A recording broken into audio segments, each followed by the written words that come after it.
Hello. Hello, and we're live. Good morning. Good morning, everybody.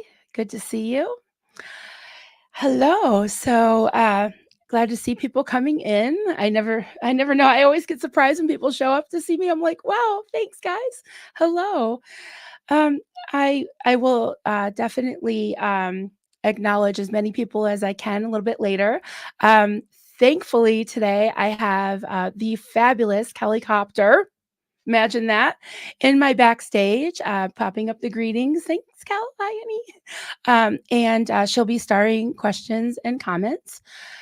And I want to kind of get into things right away, and then we'll chat later. Just a little bit of housekeeping. As most of you know, things have been very intense in the past. Has it only been a week and something? Yeah, and I'm not here to rehash a whole bunch of past details. I'm not here to bash anyone. Um, I'm not here to be critical of people's character or motives. If there's criticism, I want it to be constructive, and I really want our community to be able to move on and do great things together. And whatever that looks like, this is a very new community, and SPTV is fairly new, and I I think of it as like the birth of a baby or something, because I know that when I um, founded my small nonprofit. It is and I'm going to call it BHH because I don't want to, promote that here. I'm not here to promote my nonprofit. It's not mine. It's the one I founded.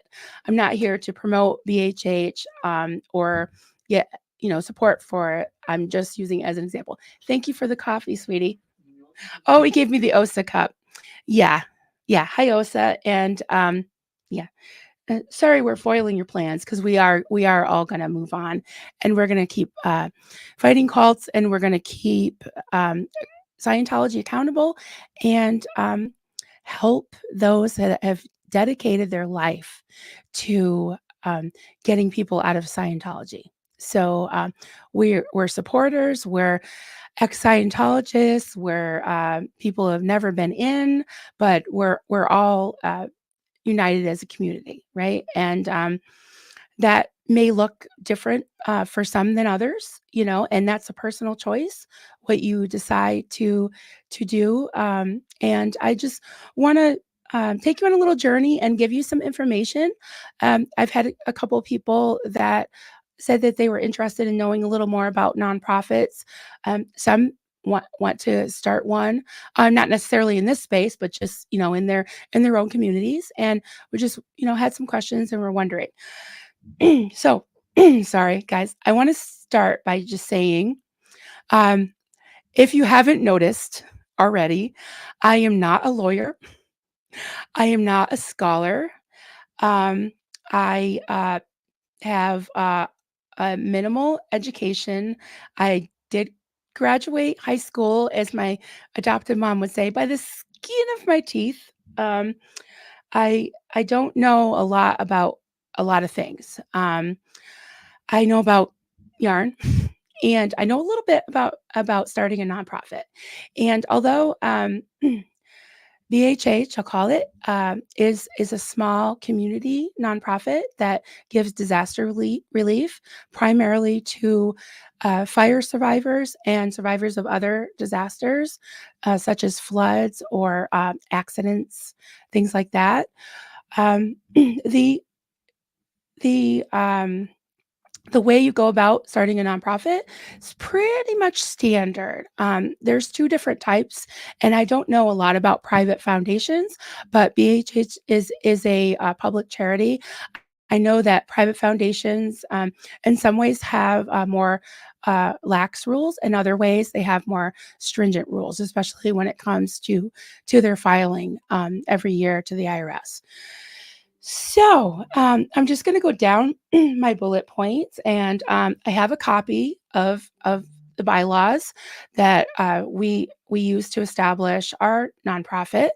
And I say we because there were 3 founding members, and then now we have 7 board members. Once we incorporated, and it's I, I can actually scan these and send them. Sorry, I'm getting a little blurry.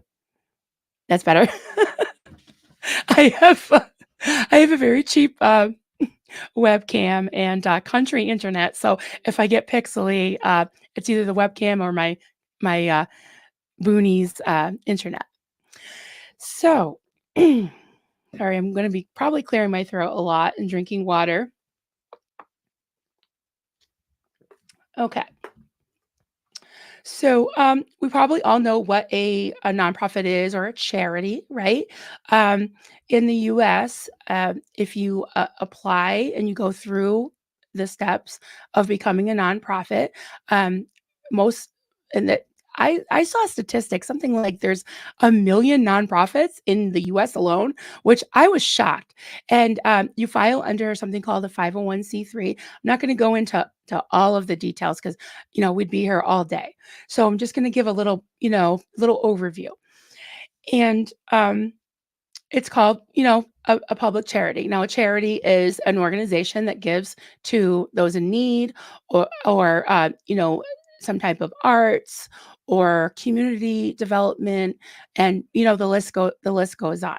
But I'm going to focus on the type of charity that is there to assist a certain group. And when they say showing public benefit, it doesn't mean that it has to benefit the public at large, but it could be a certain group, a certain type, but it's still open to public scrutiny and open to the IRS saying, is this providing the benefit for which it was established and incorporated? And that's something that I think most nonprofits have to come back to.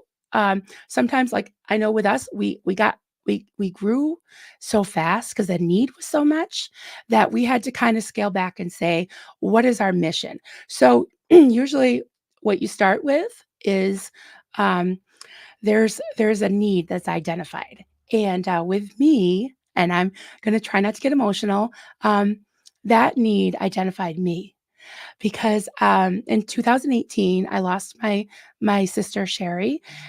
She was my only sister that survived the fire. Some of you know about it, some of you may not. I was a survivor of a horrific fire that happened in our home when I was 5. And when this happened, it was deliberately set. It was basically a nightmare come true and a true crime story come true. Um, and 12 people were in the house, and 6 perished and 6 survived. And out of my 7 siblings, I have one sibling still alive. 3 passed away in the fire. And my sister Sherry, she passed away of cancer in 2018, and we were very close. And before she passed away, I held her hand and I told her, Sherry, I'm going to make you proud somehow. So, yeah, so that happened. Thanksgiving. Sorry, this is a hard time of year for me because Thanksgiving, we spent it in the hospital, and I held her hand. Sorry, guys.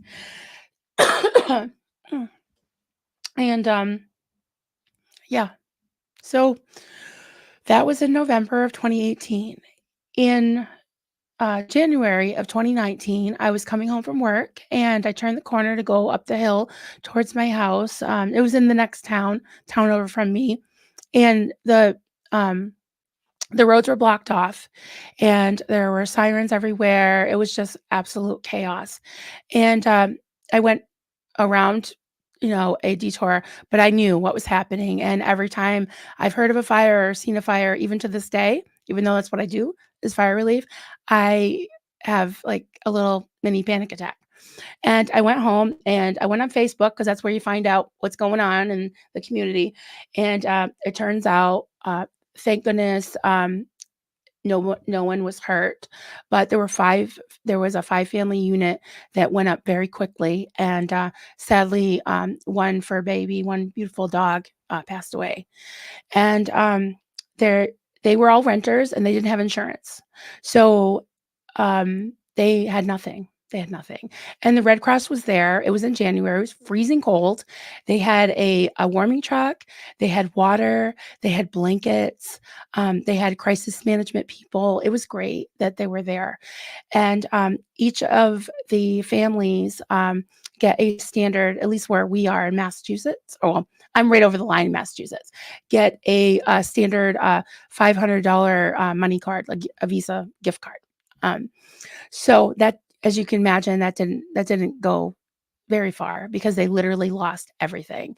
There were babies and grandmother and just 5 families. I can't remember. I don't want to say the exact amount of people, but it was a good 20 people that were homeless. And uh, all of a sudden, on these community groups, people wanted to know, what could they do? What could they do? How could they help? And it was just like chaos.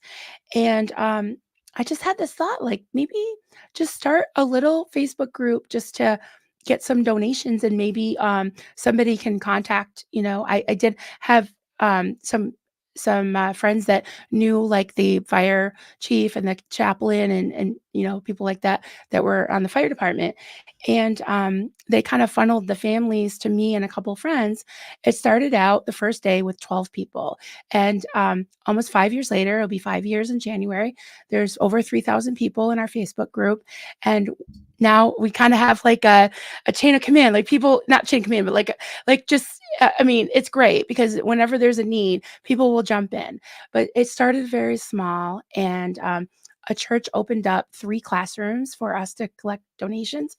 We only got, tangible donations and gift cards. We weren't taking, cash or anything. So we didn't really need, like, any, grants or anything at that point. So we pretty much operated like that for a year. There's been, about, I'd say, I have it I don't have it written down in front of me, but, just in our small community, since then, there has been at least 16 fires, and, of varying degrees. Um, Last year at Thanksgiving, there were 3 fires all in a row, and there was the first fatality, and, that was tough. That was very, very tough, and I knew the lady. Yeah, she has a beautiful daughter. She's doing well, and that was very tough. But anyways, so I just wanted to give a little backstory of why I did this. And, I had a friend, about a year into this. I had met so many great people that just wanted to help, and we all shared the same vision. I never knew any of them before this happened, but they just had a heart to help, and they were just wonderful people from all walks of life, different, you know, just different backgrounds, different ages, different abilities. It just was great that we all came together for this purpose. So my friend had, my newfound friend had a 501(c)(3) that she had started for her grandson that had passed away in a car accident. And she had had it for about 5 years, and now it's been 10 years that she's had it. And she would have 5 5K races and things like that every year to, in his memory, to raise money for scholarships. So they give a scholarship every year, and that is, run by a family. So, in that case, the board is all family. So it's not like it's not heard of, but it's a small, very one town scholarship. So, anyways, I don't want to go into all of the details of how we were incorporated. If anybody is really interested, I'd be happy. You can email me at coffeecultsandcrafts@gmail.com, and I can give you more details if you have any questions. But I want to back up for a minute. And again, I'm not a lawyer or an expert. I just wanted to put that in there again. Um, so we talked about what is a charity, but what is charity? like, what's the word? Charity. When you're charitable towards someone. And there are so many charitable people in this community. I mean, I've never seen so many generous, well, not seen, well, sort of, I mean, I don't see you all, but you know what I mean? Um, I know that you're there, and I know that you're charitable, and you're very generous, and not just with money, but time and attention and support and and passion to see people get helped and get out of this damn cult, you know? So there are several definitions of charity, but one thing I saw was, without getting into like Bible definitions, and I was going to put some slides up, but I think because I don't have a second monitor, I'm just going to read. They're very short clips, and I did put quite a few links in the description of everything I'm going to reference today. The kind of the long form.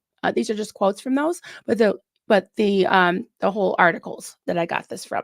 And also, anecdotally, I can't say that word, but you know what I'm talking about. I have contacted a lot of my friends in the nonprofit sector, some groups from all over, the United States, but also people in my own community. Some, we call them EDs, executive directors, and presidents, and treasurers, clerks of other nonprofits that I know.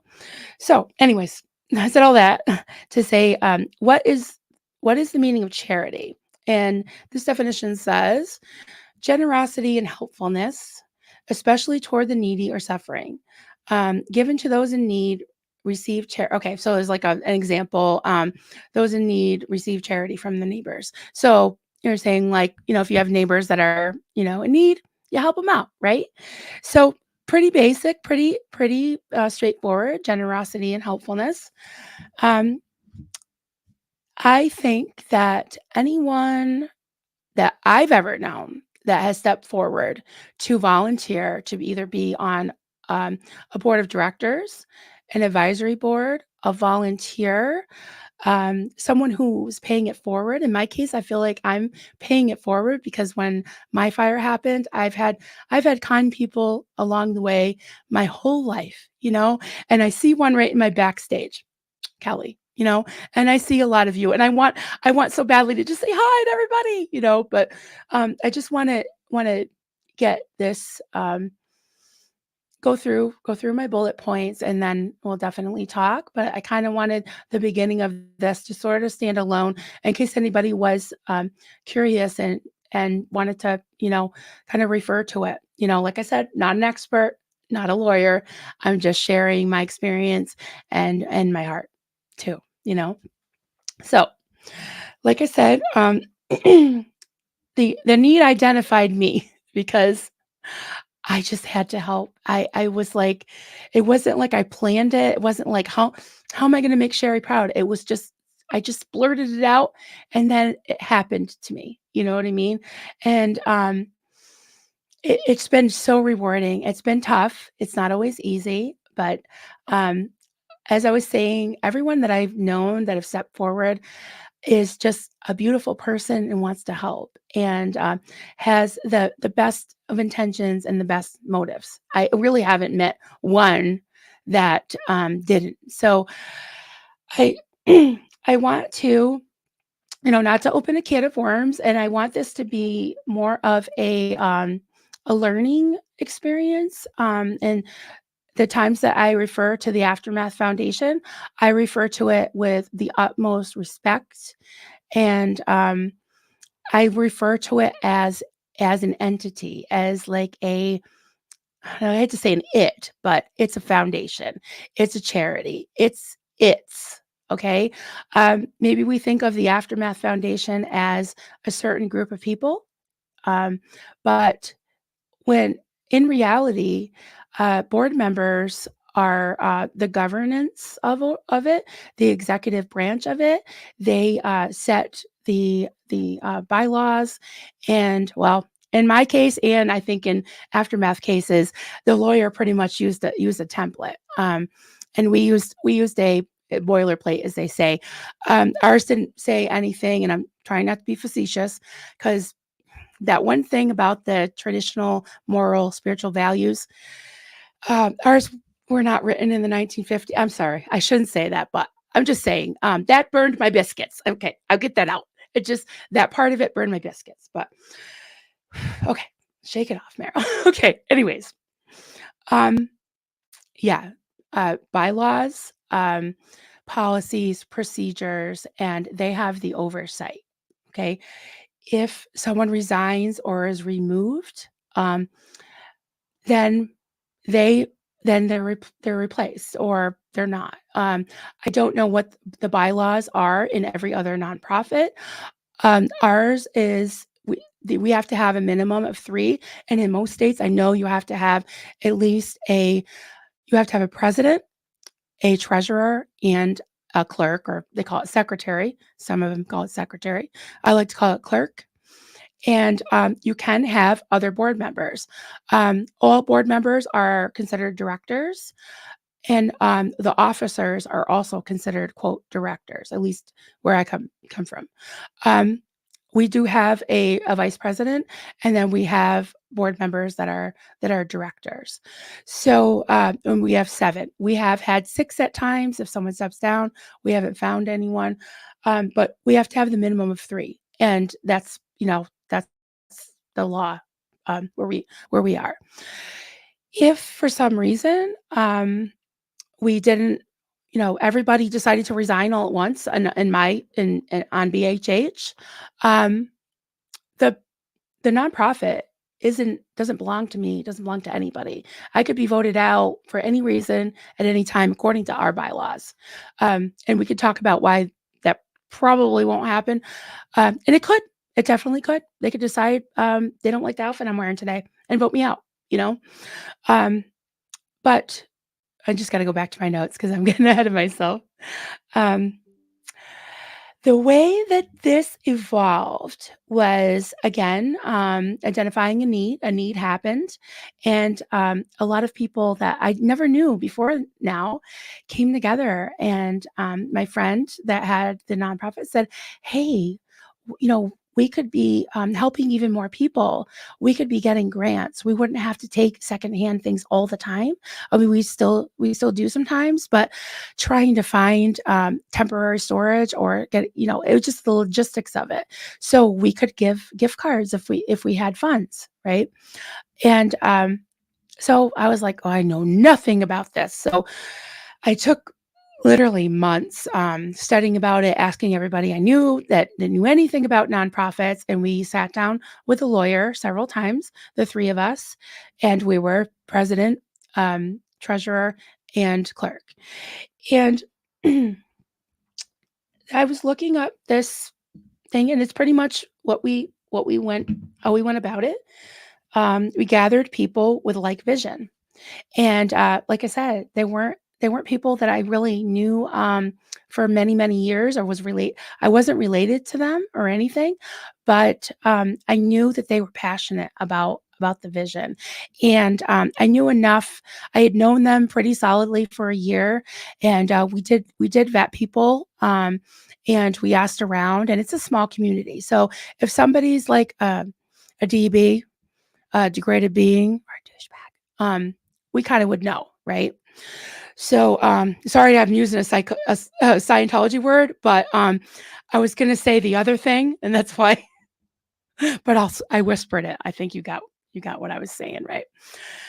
So, um,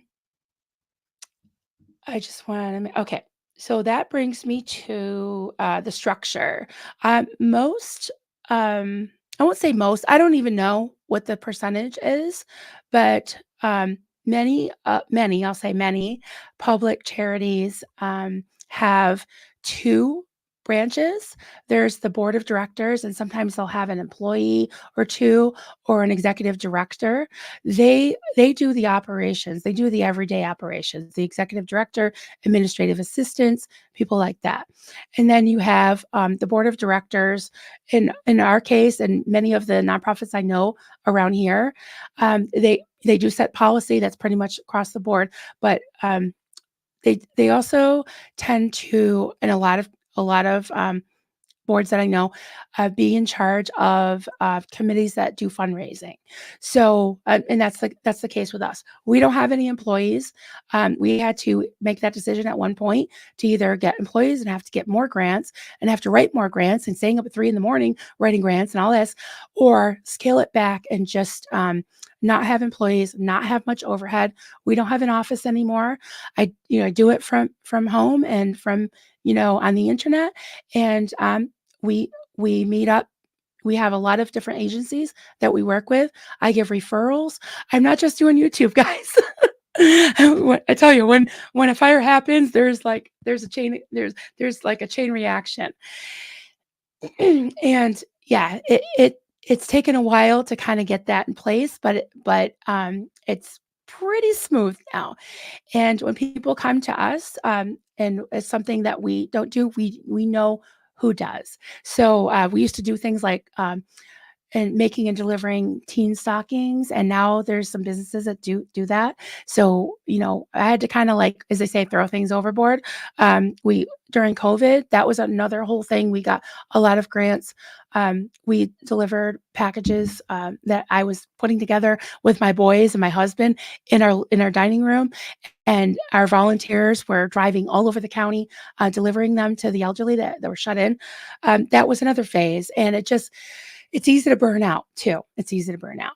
So I just want to say to again about the Aftermath Foundation is that I I can confidently say that they all have the best intentions, and there are growing pains when it comes to a nonprofit. And I found that I don't always know what the best practices are. I don't always know what the best thing to do, and that's why I'm really glad that I have people that see things from different angles, and they're not people that I see every day and that are going to be like, I don't want to make Marilyn mad. Believe it, they don't care.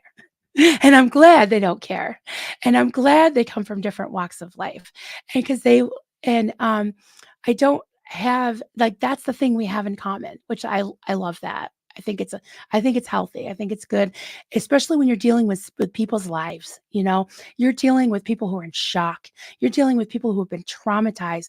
They've lost everything. Some cases they've lost their family. They've lost their fur babies. I'm sorry, I'm getting emotional about the fur babies because I've seen a lot of fur babies be lost. So I have she's a friend now that lost 4 dogs, and she'll never be the same. It's tough. It's really tough.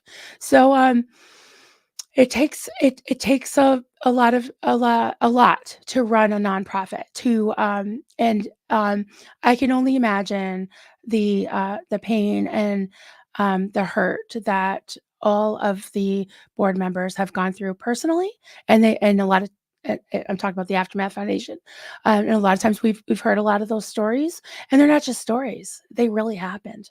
And so I do have compassion, but at the same time, there has to be a little bit of accountability too. So as far as sorry, as far as diversity goes, um, okay, I did have the definition of diversity, but oh, okay, here it is. Yes. Definition of diversity from the Merriam-Webster Dictionary. The condition, it's the condition of having or being composed of differing elements. Synonym variety. Especially the inclusion of people of different races, cultures, etc. An instant of being composed of different qualities, elements, an instance of being diverse. So yeah, so it doesn't just mean, and I've seen people say this, and that I'm going to say, guys, that burns my biscuits when you get little trolls in your chat saying, "What do you mean by diverse? Oh, what do you?" Because they're basically asking a racist question, I believe. because it's just needling. It's just needling. Like, well, what you got to have, everybody of every color. What do you think? Blah, blah, blah. And it's like, listen, it means variety. I would love to see someone from the LGBTQ, um, I'm sorry, I can't, LGBTQIA plus community, and they are represented in the Ex Scientology community. So they need to be represented when it comes to being helped, and also, yeah, maybe throw in a never in. That's a person who's never been in. I shouldn't say never in because that sounds labely. Definitely not me. I'm already saying not me. But I don't know. There's lots of people. There's Yvonne, Tampa Bay man. No, I'm not calling you guys out, but I'm just saying there's a lot of you in this chat, you know. So and I'm sorry, like I'm tempted to look at the screen and look at the chat, but I just want to talk to you from my heart. And then we'll decompress together, right? So excuse me. And please give your questions to Kelly. I know I'm going through a lot of material. And if you want me to clarify anything, because I've got a lot of bullet points and some of them I'm just kind of skimming over, just mentioning them. So, yeah, so picking a board, talking about um, finding a need, gathering people with like vision and skills to govern because have people, it is essentially a business. It's a not-for-profit business, but it's a corporation. It's considered a corporation. And you know how I like to waive things? It's not the child training book that I hate today. I'm waiving the bylaws. It says the corporation, the corporation, the corporation. So you do need somebody with business savvy, somebody with organizational skills, clear thinking, all that. Somebody with maybe some experience, but oddly enough, which I thought was really interesting, is I saw so many different articles saying this, and I did ask some of my fellow, I guess colleagues in the nonprofit sector that they kind of recommend that you don't have a lawyer on your board unless there's somebody that shares the vision and they're not lawyering, right? So they said that it's better to have like your accountant separate and your lawyer separate, which we do. We have an accountant that handles our tax, our forms, our 990 forms. We're really small, so we just do like a postcard form, but everything is submitted from the treasurer to our accountant, and he takes care of it every year. There's other things that we have to do in Massachusetts. It's a little more stringent. You have to register every year with your board and all their information, their address, their phone number, and all that for the state to have, the Commonwealth they call it, to have. But yes, they recommend that if you do have a lawyer and an accountant on your board, that you contract out for those things, because it's just, I don't know why. They just, maybe you guys know. I'm just putting it out there. Okay, so to start, so you have your bylaws, your lawyer, your IRS papers, your mission statement. That's very important. Ours is it just changed. I don't really want to quote it, but it's basically about helping people. Pretty short and sweet. But I'm sure the Aftermath Foundation has a mission statement, and you have, so as you start going along, and you need money to operate, right? So you reach out to the community, you reach out to donors, public charities. I guess foundations are different than public charities. Public charities have to have a certain percentage of small donations from the community. So you rely on donations. Okay.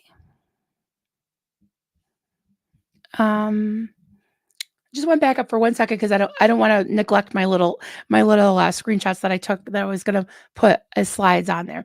So back to the board. It says to achieve success, a diverse board of directors must include a variety of perspectives, skills, ages. That's a good point. Ages, genders, cultures, and ethnicities.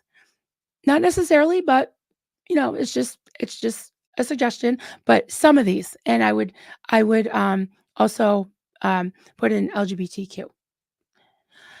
Okay, this parlays into effective decision making, guidance, and risk management.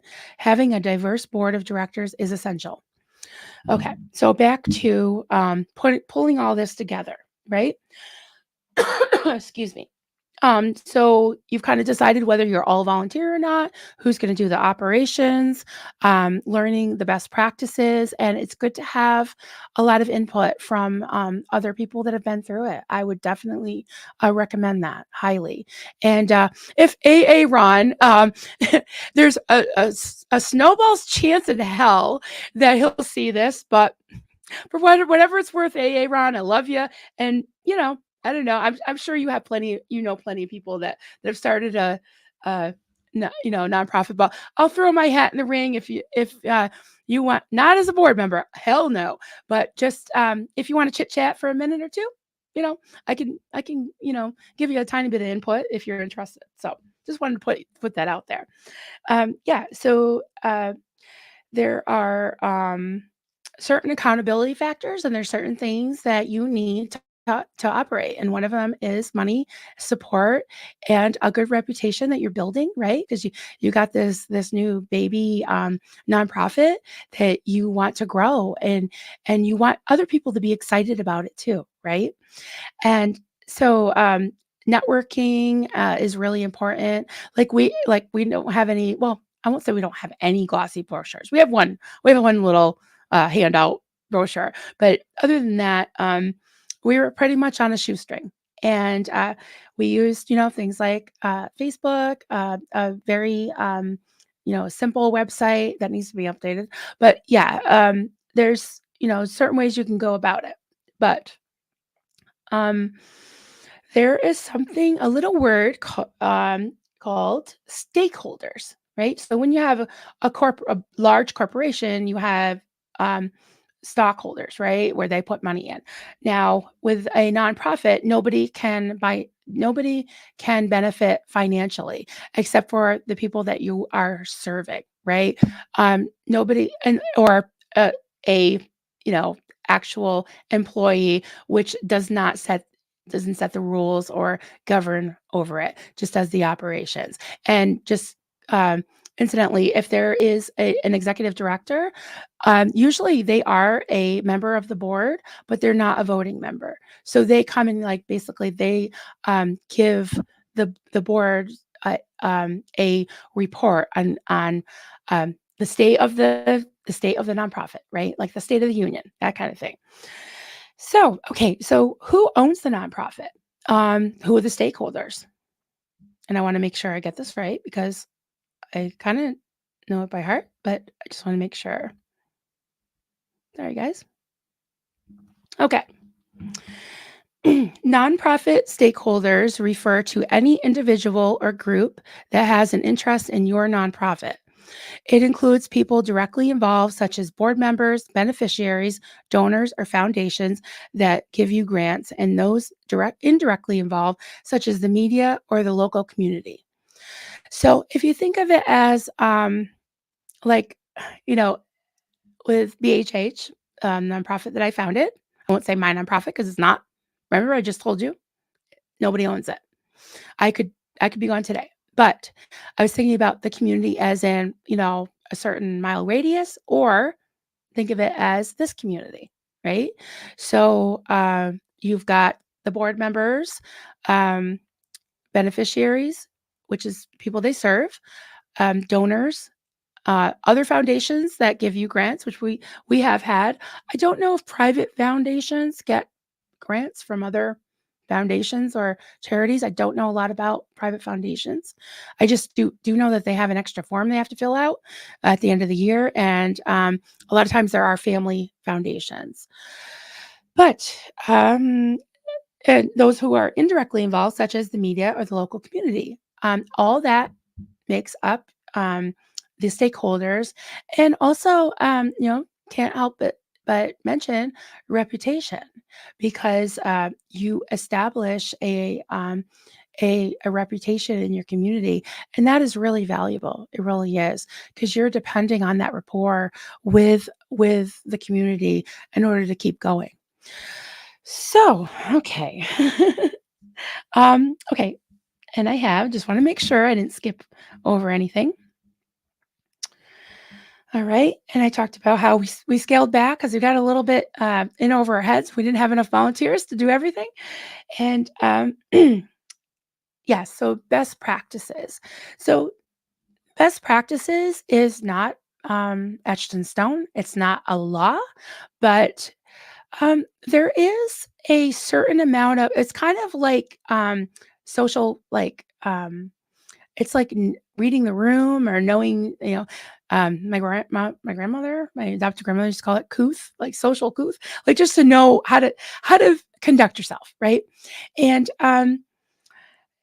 it's hard not to, I think, sometimes, be suspicious or, be like I'm not saying, getting like an overflighted eagle, like, "Oh, I'm the board, I go," but you do have a certain amount of responsibility. And with that, I think needs to you gotta do some humility checks. It's like, "Okay, is this working?" Almost like, I said the other day about, I like to put my fingers on the pulse of the people that are coming every morning to watch me talk, right? And to engage with me and to share our lives, right? It's like, guys, how is it going? Is there anything, going awry here? Like, do we need to fix something? We've been going, so many years, status quo, the way we started. Do we need to make some adjustments? Things change sometimes. So sometimes, in this case, maybe it worked to have two couples on a board. Now you got three. Let I don't know. In my humble opinion, that looks a little sus. And some people are saying, well, it was fine when there was two, but now there's three, and blah blah blah. And you're on Aaron's side and all this. I'm not even. I don't even want to go there today. I just want to. I care. Really do. Honestly, guys, I do. And I want to see things fixed because I want people to be helped. And actually, excuse me. I don't want to point fingers, but and I will say but um I was really um floored is I guess the word for it. By hearing the input and the stories and the perspective of Liz Gale, who has every right to speak. She has a lot of experience with this particular foundation and the players, the members, going back many years, even before some of them left Scientology. So yeah, I was floored by that, and I think that it would do them well to watch that stream and to take notes. And I was helping her streamer. I had no idea what she was going to say. I didn't even know if I would agree, disagree, whatever. I didn't. I had no idea. I just wanted to be there to support her, to help her. Whether I agreed or not, to help her be able to tell her story, to so that she could exercise her right without having a lot of multitasking going on, to just tell her story and have support from her friend Cassie. And I would like to put that link. I will put that link in if you haven't seen it. If you're one of the few people that haven't seen it because it's like got 20 something thousand. And speaking of 20 something thousand, Kelly Copter, who I can see in the backstage, also did a wonderful job the other day on her stream, just sharing her thoughts and her heart and her input. And whether you agree or not, I think it's good to take some of these and thoughts and just consider them. If you don't agree, that's totally fine. That's totally fine. So, I guess one more thing I wanted to say was the I have taken this from a couple other boards that I know of. Is we have a voting board, of directors, and then we have what's called an advisory board, and they're made up of people that really didn't want to be on the board or just wanted to volunteer or to once in a while put in their opinions or their help, and they are made up of fire survivors that we have helped. They also help us with some of our fundraisers and things like that. They help us volunteer giving out aid, and some of them are we have, and actually on our actual board we have a firefighter, we have a teacher, we have a banker, we have a stay-at-home mom. We've got all kinds of people, and the same with our advisory board. And then we have people that help manage it. Pretty big Facebook group. Though they're on the advisory board, they all have a voice. They don't necessarily have a vote, but we absolutely take that into consideration. And and we do feel accountable to them. And we're like Duncan says, is like when you're dealing with something passionate and you're talking to people and you're having to deal with people, sometimes you can be a little bit like sandpaper, right? But it smooths out your edges.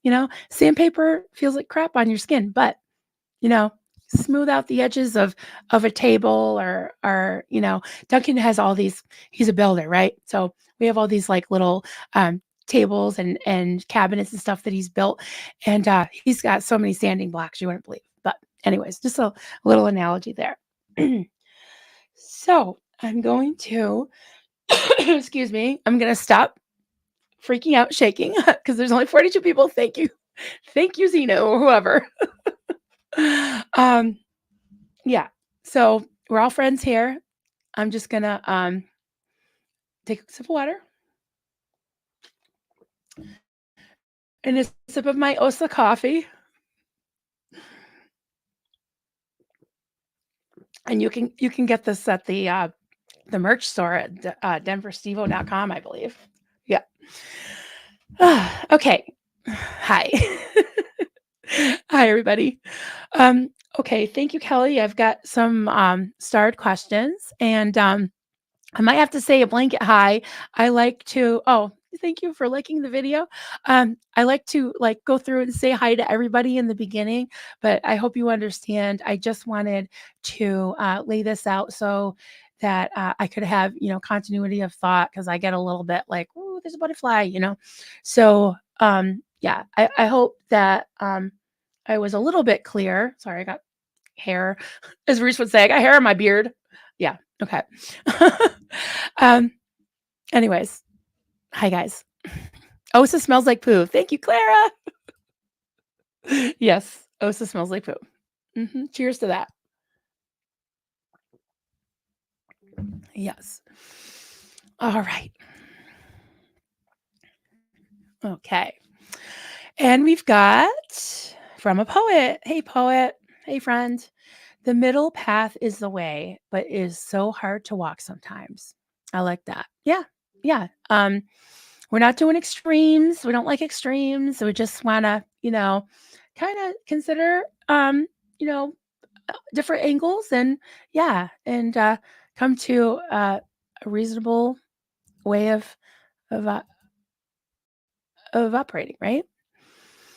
Maya, hey Maya, good to see you.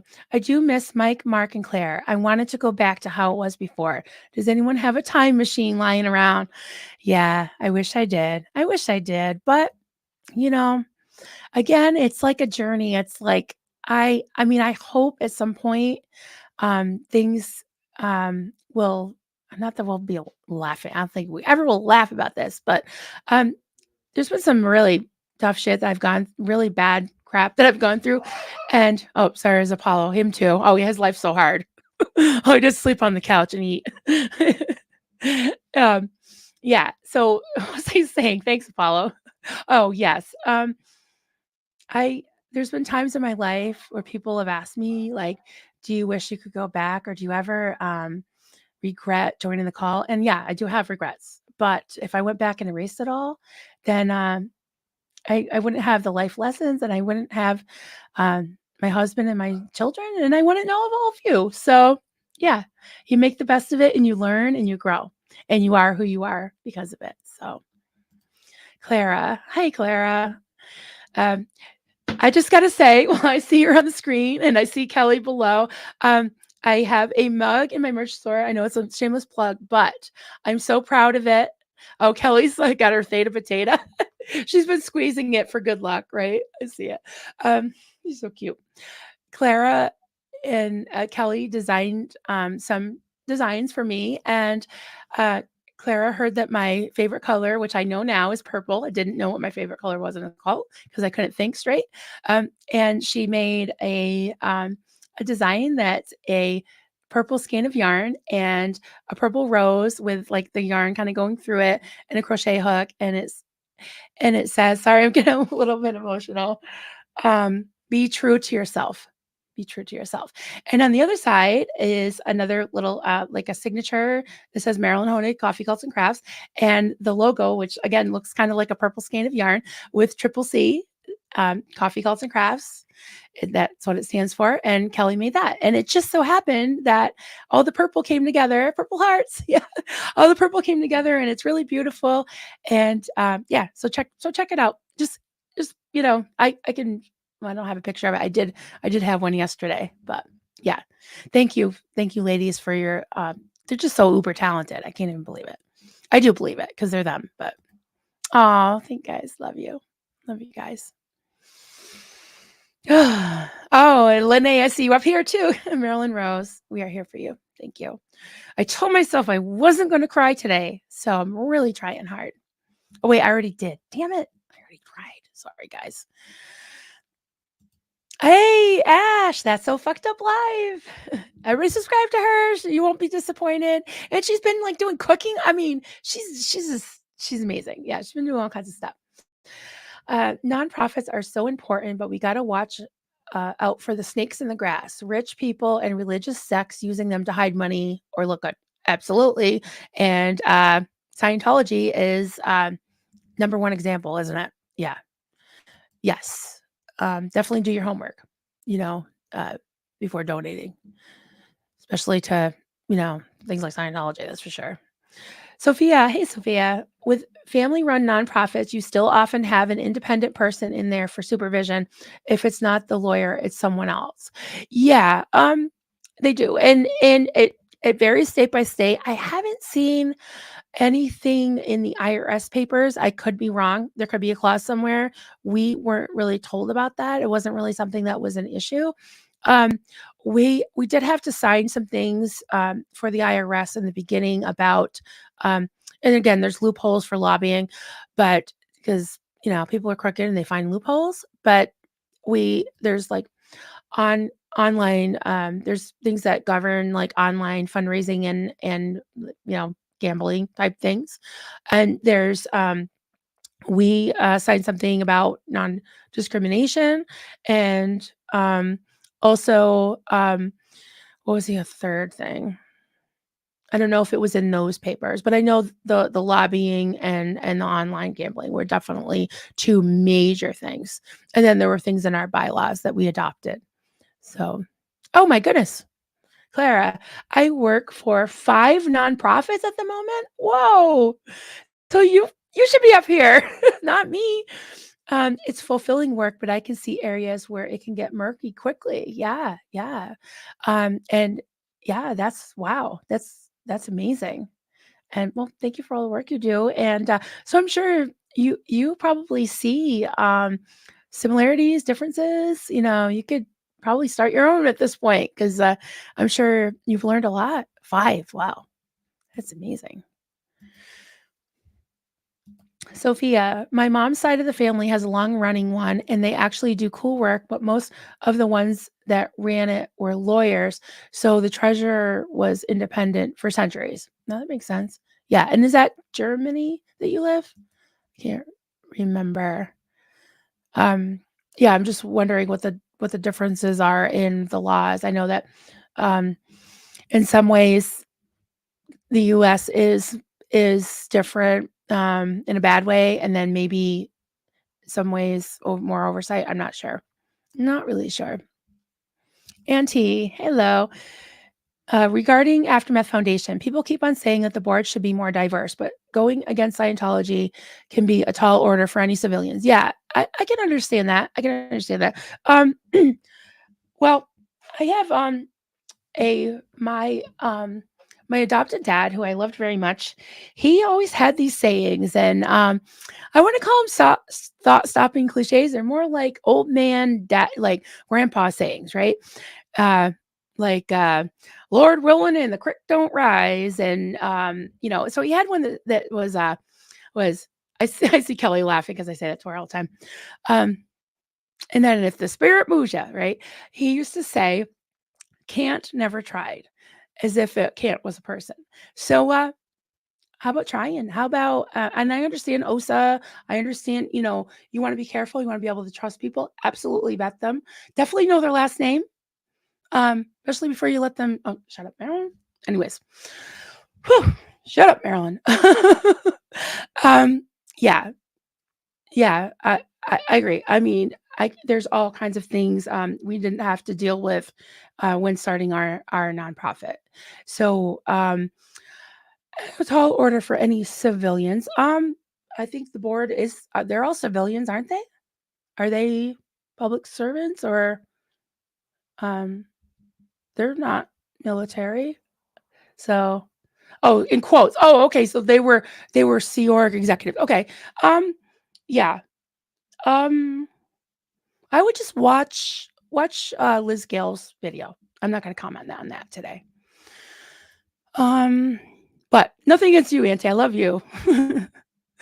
And I know I throw that around, but I know you guys. I feel like I know you guys much enough, and I have different levels of love, and that's just what I say. I know because I'm looking at Kelly like she was just like, "Don't tell your people you love 'em." Yeah, she knows me by now, and yeah, I'm not changing that. Love you. Okay, Clara. Diversity comes in many forms: race, ethnicity, if I could say it, socioeconomical class, culture, gender, or sexual identity, etc. Absolutely. Yep. Yeah, and that's why etc. Right? Etc. is definitely something I said too because I was like making sure it had yes, etc. Because there's all kinds of things. Yep. Oh, Auntie again. Hey, uh, I think I think nobody can question the current aftermath. Board members' dedication to the cause and the willingness to put themselves on the line. Absolutely, 1000% agree with you. I do. Absolutely. No question in my mind. Yep. But that's not to say, no one's perfect. So there can be a little bit of input and change possibly, if yeah, if it's needed. And according to the community, it seems to be maybe a consideration and possibly needed. So, hey, Simply Good. What I find interesting is 5 years ago when Aaron announced the Aftermath Foundation, he said that the people who were chosen to be on the board were chosen because there was pretty much a 0% chance of turning against each other or being turned against each other. Okay. Um, yeah, and I could see that consideration because of things like OSA and things like you know, information that they get from ex Scientologists trying to escape. So I can understand kind of keeping it a little bit close to the vest, but at the same time, I mean, you're taking funds from a community of civilians, and it is sort of a public appeal. So you're appealing to the public for funds, you know? So you kind of have to have some type of, I believe, diversity and some checks and balances and some accountability. So it is a fine line. But out of thousands and thousands and tens of thousands and hundreds of thousands, there has to be a few people that are trustworthy, you know? And yeah, sometimes when, marriages break up, friendships break up, like I don't know. I do feel like it's worked for me to have a board that I don't have those family ties, those friendship ties, those emotional bonds with, because we can see clearly. I'm not saying they can't see clearly, but I think you know what I'm trying to say. So, and anyways, back to best practices and back to my notes, people. Yes, that's just it is. I think in this case, when you're dealing with people's lives and you're dealing with public funds, um, and you're dealing with people who have felt that it hasn't always been fair. And you know, again, I would definitely recommend Liz's video because she said some things that really stuck with me. That because of the nature of cults, there's something that a term that I learned from through through Ash from that So Fucked Up podcast, from Yanya Lalich, called moral. What is it called again? Moral injury. Moral injury, and the cult members are often, it happened in my cult, are are coerced into injuring each other, the snitch culture, the abuse. So what Liz said was there's an intimidation factor sometimes of having somebody who isn't squeaky clean, that needs help, might feel intimidated going to three couples who were all that they had to salute and call sir, and in some ways they felt abused by too. So just putting that out there. Okay, Sophia, it's easy not to notice your blind spots and preconceived ideas if you don't pay attention to the stuff you were raised to believe. And it happens to most people. No shame in it. Yeah. Yeah, there's blind spots. And that's probably, that's why people, like I said, the sandpaper again, right? It's like holding people accountable in a respectful way, and no one is perfect. No one's untouchable. I'm sorry. Like, I do sometimes feel like a bumbling idiot, and I'm not very educated. I'm not very classy, and I'm kind of like sitting in the holler, and you know, but I do have a little bit of experience, and all of you do too. You all have input. And whether you feel like you can't speak because, you were never in Scientology, or you don't feel smart enough, or you don't feel like you have a voice, you do, because you're part of this community, and everyone can use their voice and put their input in. That's what, these chats have been for. So, but yes, to the blind spots. We all have them. I know I do. Creepy B5, hello there. Hi. I have to drive. So I wanted to say that Aaron put himself on the line. What's the difference? Helping people. Aaron put himself on the line. Yeah, they all did. They all did. And yeah, I don't want to keep reiterating some things, watch my past streams, what I had to say about, the video that Aaron felt like he needed to share personal things and other things that burn my biscuits, maybe I'll do a stream called What Burns My Biscuits, or put it on a mug. I don't know. But it does. Things do burn my biscuits, guys. Okay, Eagle Eye. Hey, Eagle Eye 29. I'm still angry, hurt, disappointed, etc. about the board debacle. Still feels like a betrayal to all of us ex-supporters. I'm going to try to learn to crochet. Well, there you go. Great. And it's okay to still be angry, hurt, disappointed. Yeah, a lot of us were.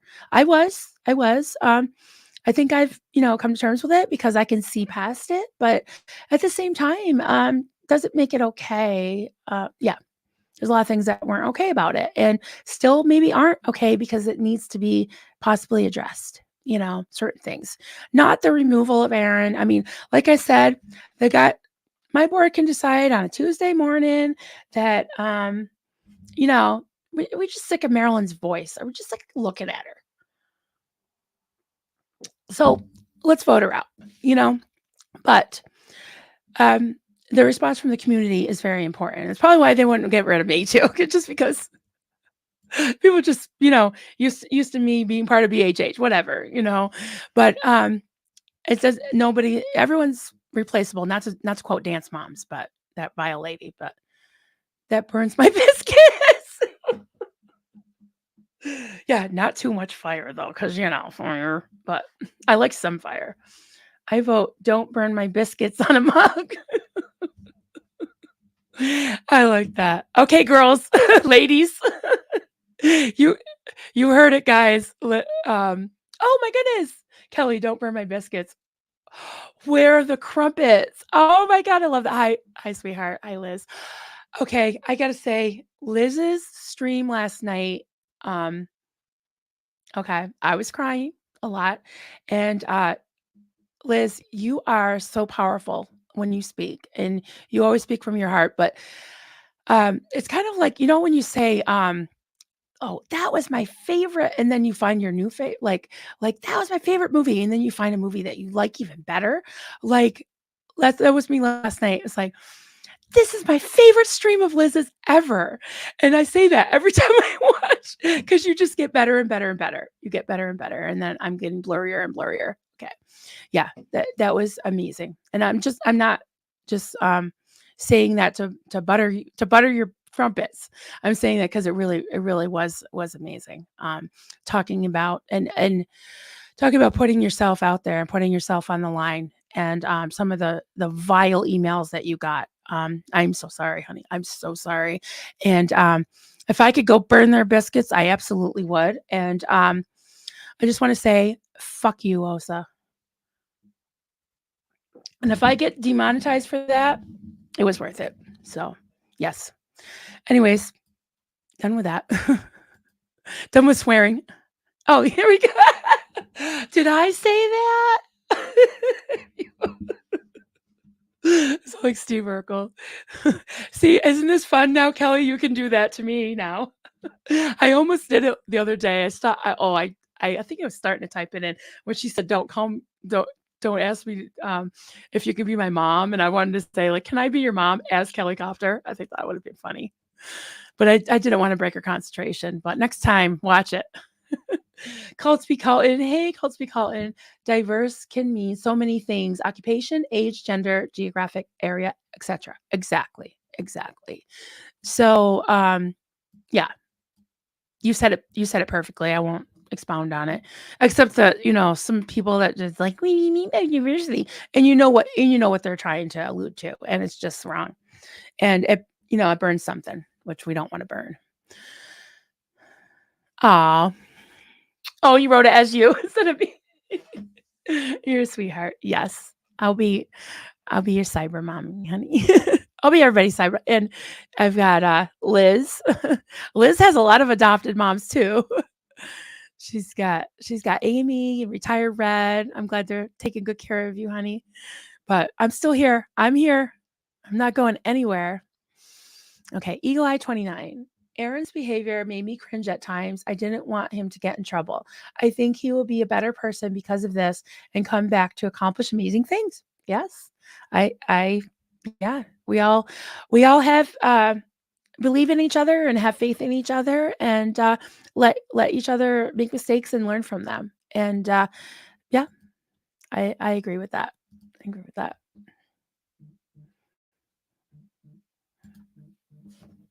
Sorry, my son's calling me, but I'm going to. He can call his dad. All right. And I get, like, when my kids call, I'm just like, is he okay? Is he bleeding? But his sister would tell me if he really needed me. Okay. She knows to text me. Kimberly Stovall, I am a stakeholder in Aftermath Foundation. You are. I donate $5 a month.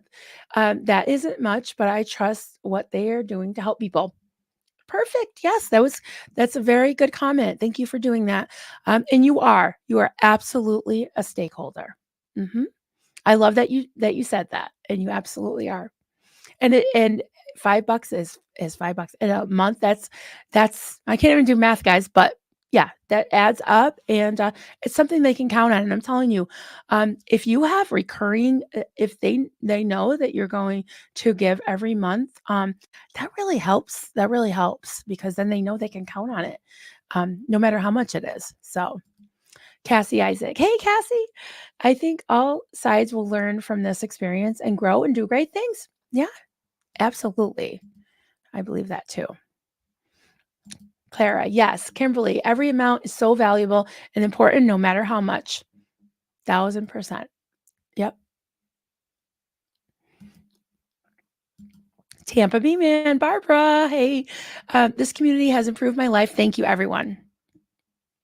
I second that, definitely. Yep. Auntie Harju, Liz and Cassie's stream was a very interesting take on the whole debacle.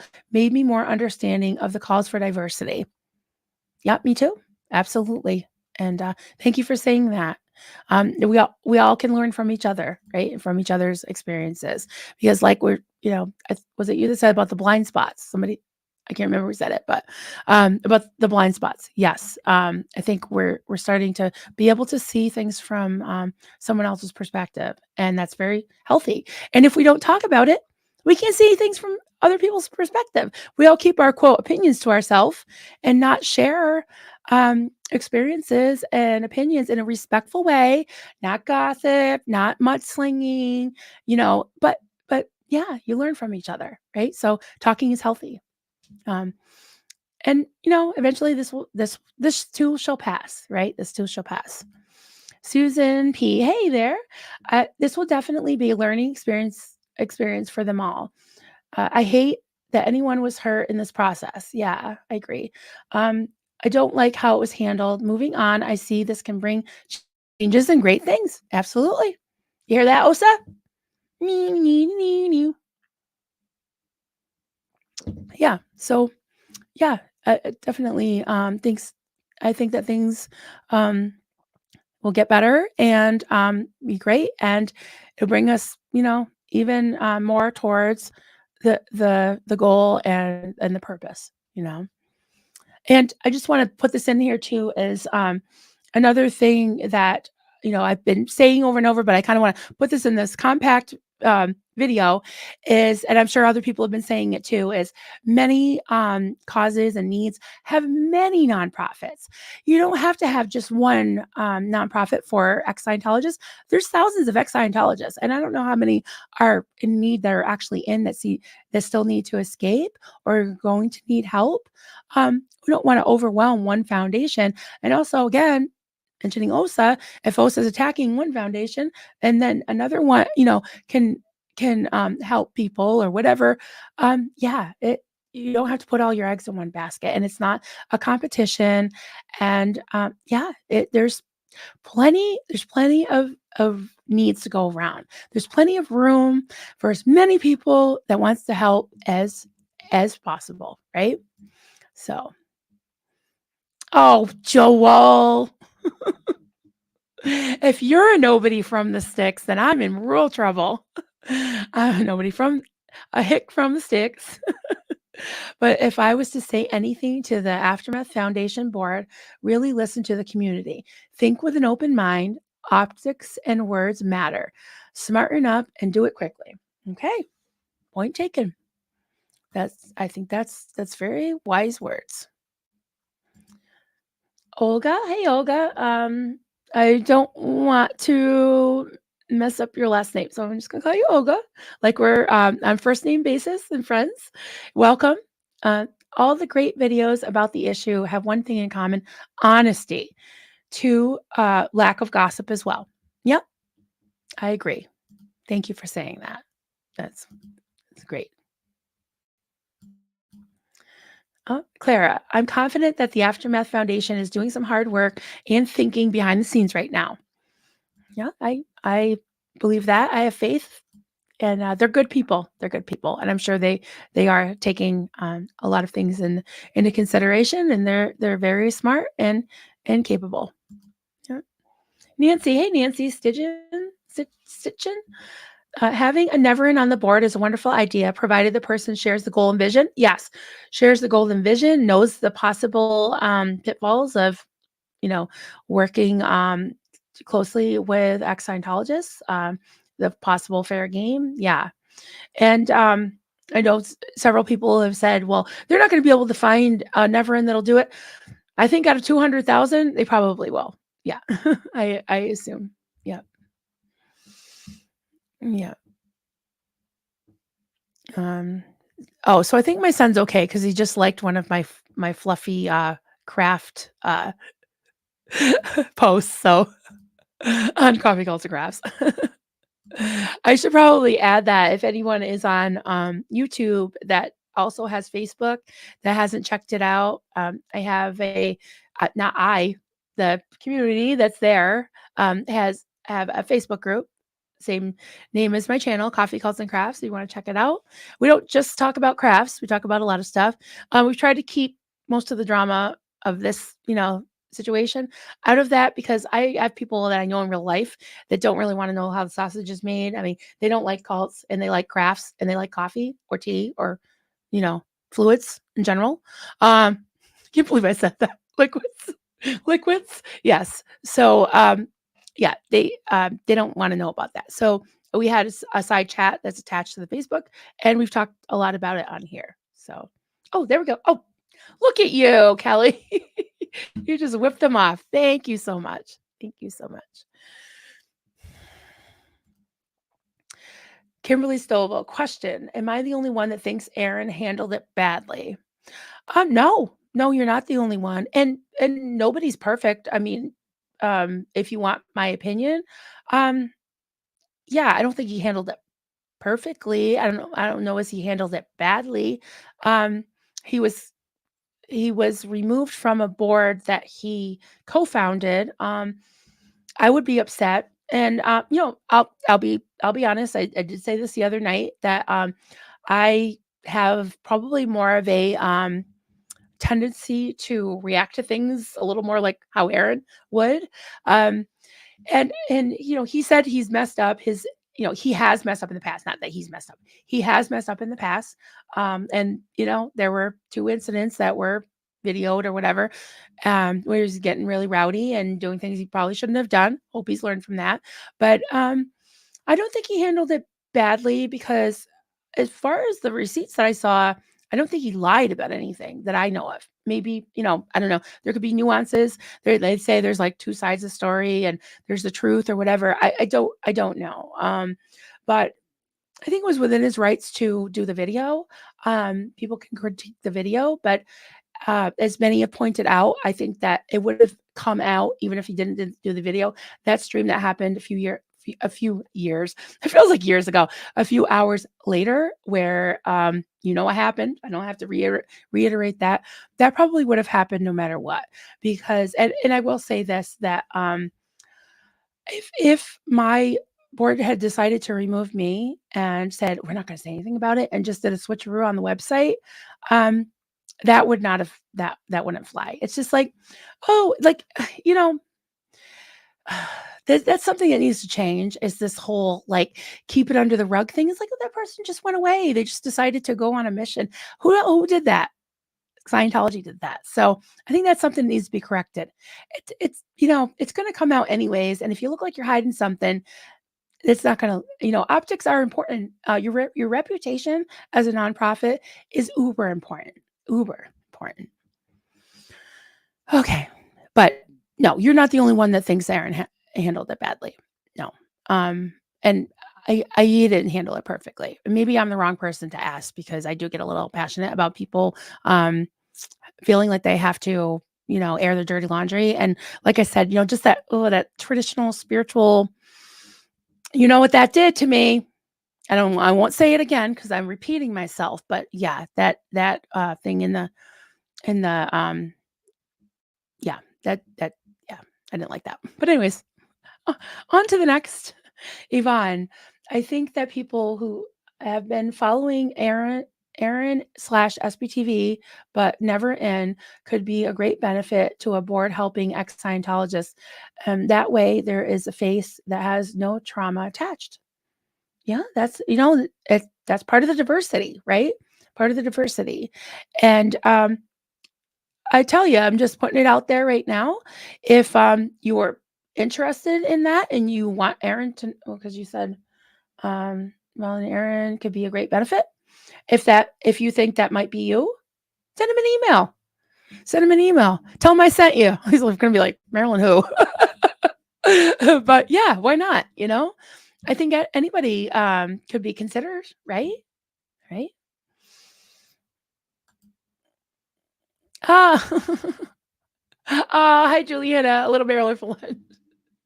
A little bit of Monica in my life, a little bit of Marilyn by my side. Yeah. Hey. Oh, we gotta take that tune, Kelly, and do something with it. I love that. Do, do, do, do, do, do, do. What is it? Mambo number 5 or something like that? Yeah. She's like, I love that.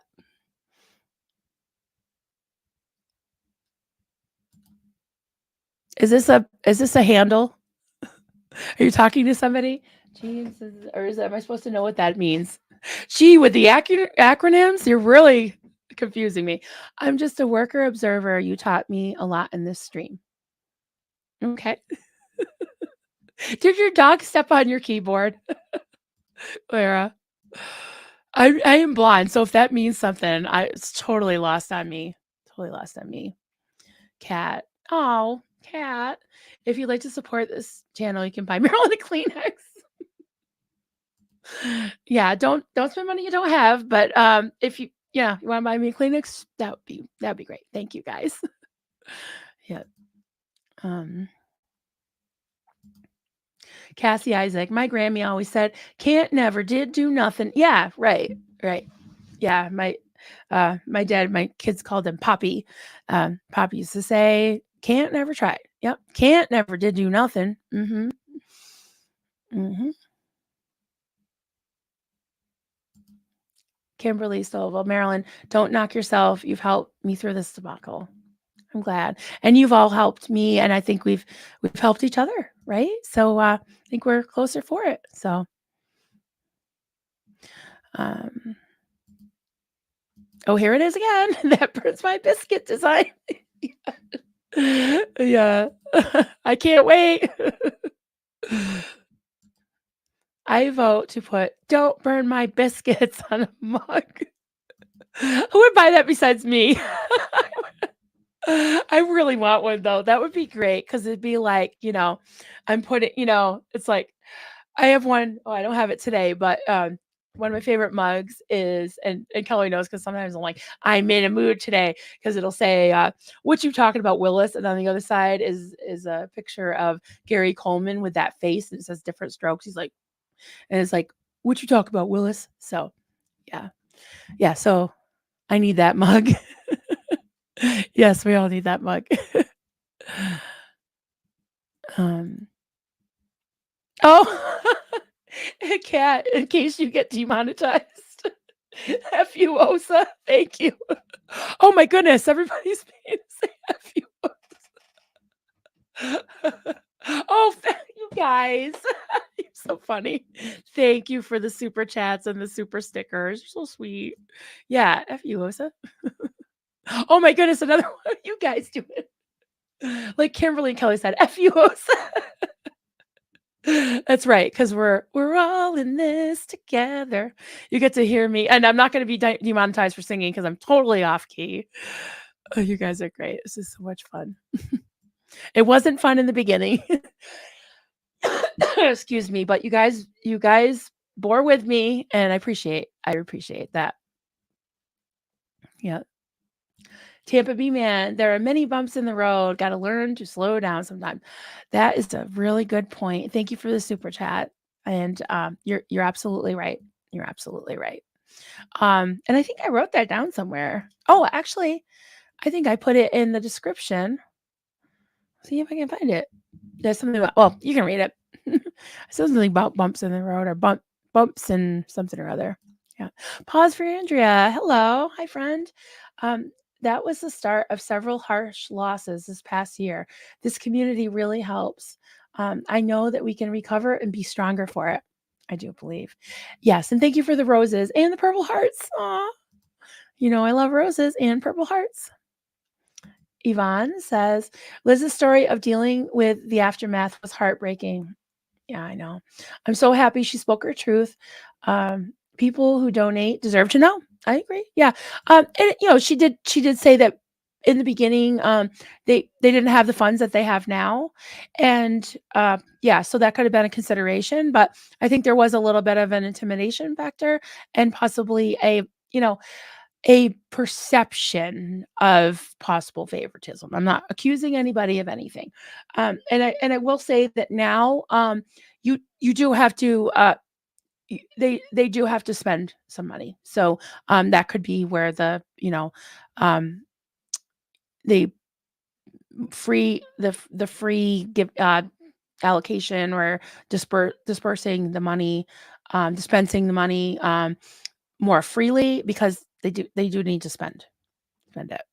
So Oh, Lene, it doesn't burn my biscuits, it chaps my ass. Yes, that reminds me of a little bit culty because I think that's one of their segments at the end is like, they tell this terrible story about, being in a cult or whatever, but it's like just like small things that, like name something about the cult that just chaps your ass could be something small. Um, well, I don't know if this is small because it was like one of the last straws, but the thing with Marlene with the 3 painkillers, that chapped my ass. Yes. Yeah. And burned my biscuits, both.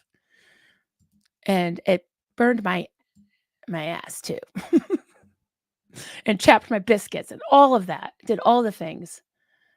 We say that rips my knitting. Oh, yeah, I say frog, like, cause when you got I don't have something I can pull, but when I don't know if it's like that with knitting. I guess you'd pull it out. Do you pull it out?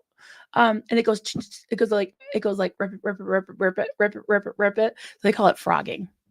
Don't burn the bacon. That's right. Bring home the bacon. Don't burn it. Don't burn it.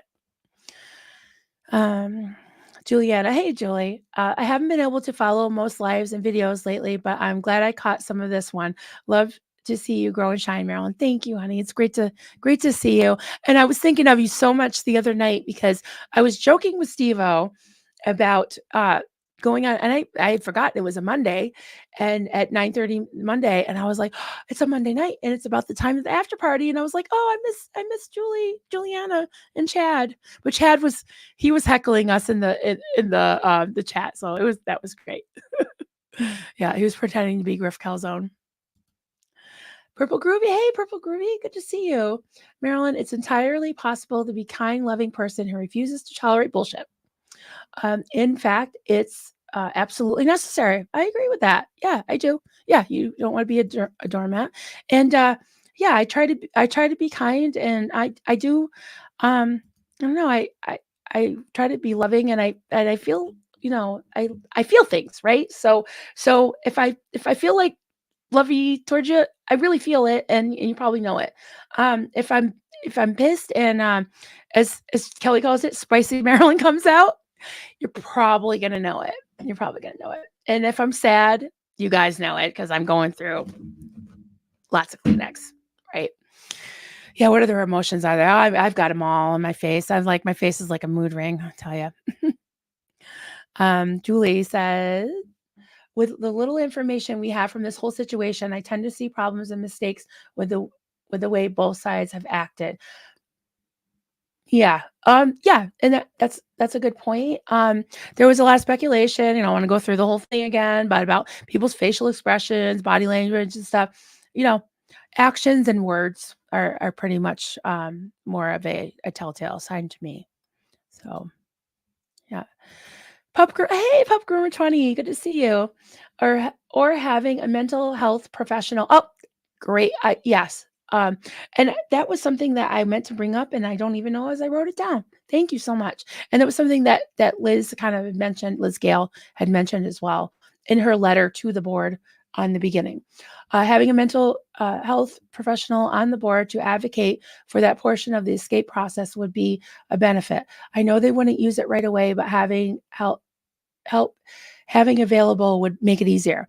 Yes, I totally agree with that, and especially with the history of people escaping Scientology may not be ready to go to like a therapist because they have been indoctrinated that they're evil, that therapy is bad, that the psychs are aliens or something like that. So yeah, to be able to treat them with kid glove, and even maybe not even have them on like a voting board, but again like an advisory board, or some type of service, some type of exit counseling. Not like you exit count, not like that where you've got a job and that exit thing, but more of somebody who's it's a crisis, right? Like when I first talk to a survivor of a fire, a lot of times they're in shock, and you have to say like, just gently like, honey, do you need a toothbrush? And they're like, I don't know. Like sometimes they don't even know what they want or need. So they're yeah. So you really have to tread lightly, it's a process. It's not just getting them out. It's the aftermath, right? The aftermath. And it can take years and decades and a lifetime sometimes. So, Cassie Isaac, I spoke to Claire and she's really struggling with all of this on a human level. It's important to remember these are all humans involved with their own issues. Room to grow and learn is needed for all. Absolutely. I agree with that 100%. And yeah, I was thinking about her on the night before Thanksgiving. I did send her a little message and just said, hey, because I know I was asking some harsh questions, and I don't want to be hard on you. I said, have a wonderful Thanksgiving with your family, and my heart goes out to you, because when she did that video, I saw, because people are like, "Wow, look at her! She's so smart. She's this. She's so cold." I saw a person that was exhausted and really just upset, and probably thinking about her turkey burning, her biscuits burning, in the other room. Like, she had 39 people come into her house. So yeah, yeah. Last but not least, Kelly, you know my style, because I like to end with a joke. Oh, Tampa Bay man. I kind of sort of regret sleeping with Denver Steve so many times. He's such a player. I know. I know. He really is. And he never showed up today. Oh, he must have meetings. We get to talk about him. So I thank you so much, all of you. Thank you for being here. And if you missed any of it and you want to play me on chipmunk mode, or if you just want to chuck this video and never watch it, that's fine too. Because I see there's probably some people coming in towards it. Oh, you little. There he is. Steve-O. Don't deny it, Steve-O. You're a playa. You're a playa. Bye, Joel. See you down the road. You summoned him. Yeah. I love it. You guys are so funny. Yeah. So hopefully next time I see you, it'll be a little more. You totally missed it all. I said you could play me on Chipmunk, or yeah, I hope you guys don't feel lectured or bored or any of those things. But I just wanted to share, and I'm so glad that it was mostly just us chickens, because I was like, I hope there's I hope there's like 8 people, not 80. Have a good day, everybody. Good to see you, Julie. All right, everyone.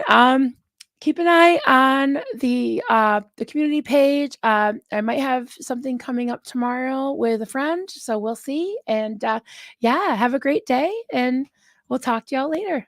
Bye.